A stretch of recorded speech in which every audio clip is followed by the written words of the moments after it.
Ev dîmenên parlamentera HDP'ya Amedê Semra Güzelîn ku di dema birina dadgehê de destê wê ji piştê ve hatibûn kelepçekirin, porê wê hat kişandin û xwestin serê wê bitewînin bû sedema nerazîbûnên tund.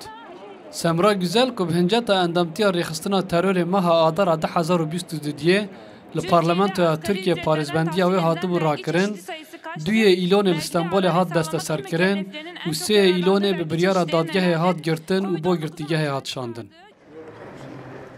Wezîrê Navxeyê Tirkiye Süleyman Soylu iddia dike ku Güzel di dema xwestiye bi qaçaxî derkeve derveyî welat hatiye desteserkirin.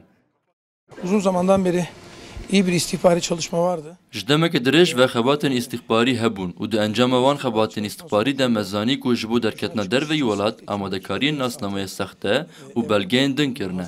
Peywendî bi qaçaxçekî koçberan ku ji aliyê me û mîtê ve dihat şopandin re kirine û ketine rê, tişta pêwîst hat kirin. Vekîlê Serokê Koma HDP'ya Parlamentoyê Saruhan Oluç nerazîbûneka tund nîşanî helwesta li beraber Güzel da û ragihand ku desteserkirina wê wek senaryoyekê hatiye amadekirin.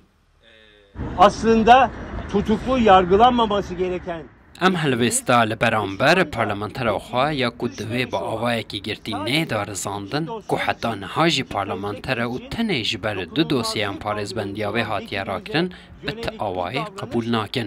Em bi tundî şermezar û protesto dikin. Aşamasında verilerin ne şekilde elde edildiğine ilişkin Saziyên sivîl ên Bakurê Kurdistanê jî li beraber helwesta polîsan a xerab bêdeng neman. Baroya Amedê jî nerazîbûn nîşanî helwesta hêzên emnî li beraber Semra Güzel da û ragihand. Em helwesta li dijî rûmeta mirov al beraber parlamentera HDP'ya Amedê Semra Güzel qebûl nakin. Em hêvî dikin derbarê berpirsyaran da demildest li pirsîna dadî û îdarî bê destpêkirin. Em ji raya giştîra radigihînin ku dê pêvajoya yasayî bişopînin. Fiyatlardaki artışlar yokmuş gibi Serdozgeriya Komarê ya Enqerê 24 Adara 2022 derbarê Semra Güzel de biryara desteserkirinê da.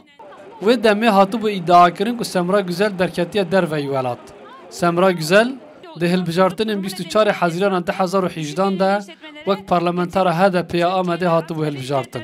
tahsil edilen vergi çeşidi sayısı